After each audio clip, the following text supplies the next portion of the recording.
অপর আসামি আসাদুজ্জামান খান কামালকে দুটো কাউন্টেই দোষী সাব্যস্ত করে তাকে মৃত্যুদণ্ড প্রদান করেছেন। আদালতের সামনে তুলে ধরেছেন, আদালতকে সত্য উদ্ঘাটনে সাহায্য করেছেন। সেই জন্য তার ব্যাপারে আদালত লিনিয়েন্ট ভিউ নিয়ে তাকে 5 বছরের কারাদণ্ড দিয়েছেন, যদিও তাকে সকল কাউন্টেই দোষী সাব্যস্ত করা হয়েছে।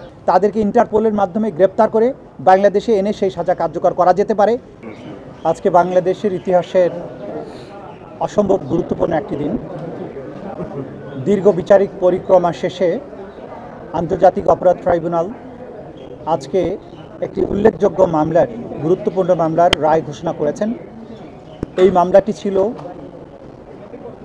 সাবেক প্রধানমন্ত্রী শেখ হাসিনা, সাবেক স্বরাষ্ট্রমন্ত্রী আসাদুজ্জামান খান কামাল এবং সাবেক পুলিশ প্রধান চৌধুরী আবদুল্লাহ আল মামুনের বিরুদ্ধে 2024 সালে জুলাই অভ্যুত্থানের সময় সংগঠিত বাংলাদেশে যে মানবতা বিরোধী অপরাধ, সেটার দায়ে তাদের বিরুদ্ধে মামলাটি দায়ের করা হয়েছিল।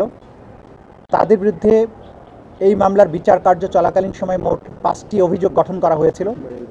আজকে চূড়ান্ত রায়ের পর্বে এসে আদালত এই 5টি চার্জকে 2টি চার্জে রূপান্তর করেছেন এবং প্রত্যেক চার্জের মধ্যে 3টি করে কাউন্ট দিয়ে 6টি কাউন্ট তৈরি করে আলাদাভাবে আজকে বিচারের রায় ঘোষণা করেছেন। প্রথম চার্জে আসামি শেখ হাসিনাকে দোষী সাব্যস্ত করে আমৃত্যু কারাদণ্ড দেওয়া হয়েছে।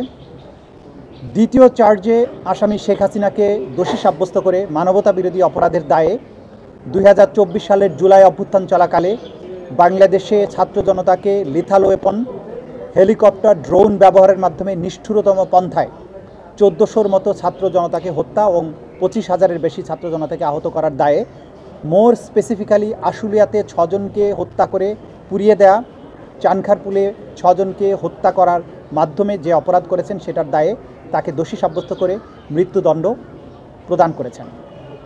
অপর আসামি আসাদুজ্জামান খান কামালকে দুটো কাউন্টেই দোষী সাব্যস্ত করে তাকে মৃত্যুদণ্ড প্রদান করেছেন। আসামি চৌধুরী আবদুল্লাহ আল মামুন সাহেবকে সবগুলো কাউন্টেই দোষী সাব্যস্ত করা হলেও তিনি যেহেতু রাজসাক্ষী হিসাবে আদালতে মামলার ভেতরের সবচাইতে গুরুত্বপূর্ণ ইভেন্টগুলো সাক্ষী হিসাবে আদালতের সামনে তুলে ধরেছেন, আদালতকে সত্য উদ্ঘাটনে সাহায্য করেছেন। সেই জন্য তার ব্যাপারে আদালত লিনিয়েন্ট ভিউ নিয়ে তাকে 5 বছরের কারাদণ্ড দিয়েছেন, যদিও তাকে সকল কাউন্টেই দোষী সাব্যস্ত করা হয়েছে।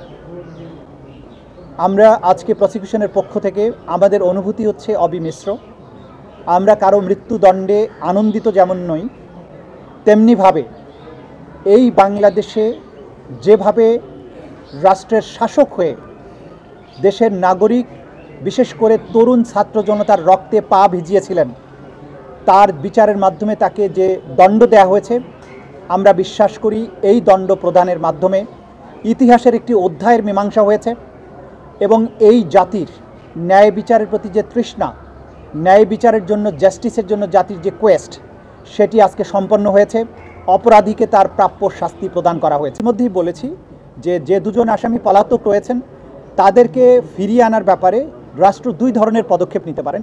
একটি হচ্ছে ভারতের সাথে সম্পাদিত 2013 সালের যে অপরাধীর বহিঃসমর্পণ চুক্তি, অর্থাৎ এক্সট্রাডিশন ট্রিটি 2013, সেই চুক্তি অনুযায়ী আমাদের এখানে যেহেতু মানবতা বিরোধী অপরাধের দায়ে তারা সাজাপ্রাপ্ত হয়েছেন, তাদেরকে বাংলাদেশ ভারত সরকারের কাছে ফেরত চাইবে এবং ভারত সরকার যদি আইনের শাসন, ন্যায় বিচারের প্রতি শ্রদ্ধাশীল হয়, তারা সেই আসামিদেরকে ফেরত প্রদান করবেন এবং তাদেরকে বাংলাদেশে ফেরত আনার মাধ্যমে তাদের উপরে যে সাজা দেয়া হয়েছে সেটা কার্যকর করা যাবে। দ্বিতীয় যে প্রক্রিয়া আছে সেটি হচ্ছে যে ইন্টারপোলের মাধ্যমে, যেহেতু একটি বাংলাদেশের একটা ট্রাইব্যুনাল থেকে, উপযুক্ত আদালতের থেকে তাদের মৃত্যুদণ্ড প্রদান করা হয়েছে, তাদেরকে ইন্টারপোলের মাধ্যমে গ্রেপ্তার করে বাংলাদেশে এনে সেই সাজা কার্যকর করা যেতে পারে। এই ব্যাপারে বাংলাদেশের স্বরাষ্ট্র মন্ত্রণালয়, পররাষ্ট্র মন্ত্রণালয় সম্মিলিতভাবে প্রয়োজনীয় ব্যবস্থা গ্রহণ করবেন।